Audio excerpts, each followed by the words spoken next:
성공보수 없이 착수금만 받는 변호사, 과연 실력이 없는 걸까요? 아니면 사건에 자신이 없는 걸까요? 오늘은 이 질문에 대해 아주 현실적인 답변을 드리겠습니다. 안녕하세요, 한주원입니다. 저는 유튜브에서 법률 강의를 하는 변호사는 아닙니다. 하지만 지난 10년 넘게 로펌 실무와 본부장직을 경험했고 지금도 아내는 사법연수원 출신 현직 변호사로 활동하고 있죠. 그래서 저는 여러분께 로스쿨 학생 정도의 눈높이에서 사건의 구조나 수사 흐름, 핵심 쟁점까지는 명확하게 짚어드릴 수 있습니다. 동시에 저는 주식 투자와 채권 추심 전문가이기도 합니다. 특히 채권 추심 분야에서는 수많은 실제 사건을 성공적으로 해결했고 여러 언론과 경제지에 그 사례가 소개되기도 했습니다. 하지만 분명히 선을 그을게요.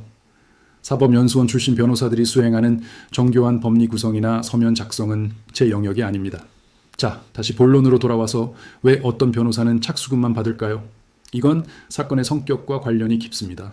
예를 들어 결과가 어느 정도 예측 가능하거나 이기고 지는 것보다 과정 자체가 중요한 사건들이 있습니다. 혹은 의뢰인의 경제적 상황을 고려해서 초기 부담을 줄여주는 경우도 있고요.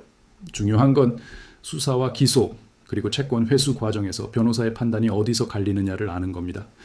교과서적인 설명이 아니라 실제 현장에서 사건이 어떻게 흘러가는지를 이해해야 제대로 된 전략을 세울 수 있습니다. 물론 사건이 복잡한 재판으로 넘어가거나 단어 하나, 논리 하나로 승패가 갈리는 상황이라면 당연히 경험 많은 사법연수원 출신 변호사가 더 적합할 수 있습니다. 하지만 여기서 더 중요한 게 있습니다. 단순히 출신만 보지 마세요.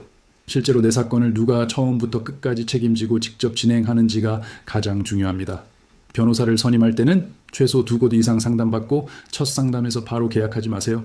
변호사의 실력, 직접 소통이 가능한지 그리고 책임 구조가 명확한지를 꼭 따져봐야 합니다. 특히 사무장을 통해 사건을 진행하거나 사건 브로커를 만나는 건 절대 피해야 합니다. 정말 위험합니다. 오늘 제가 말씀드린 기준만 기억하셔도 변호사 선임이나 채권 회수 과정에서 큰 돈을 날리는 일은 막을 수 있을 겁니다.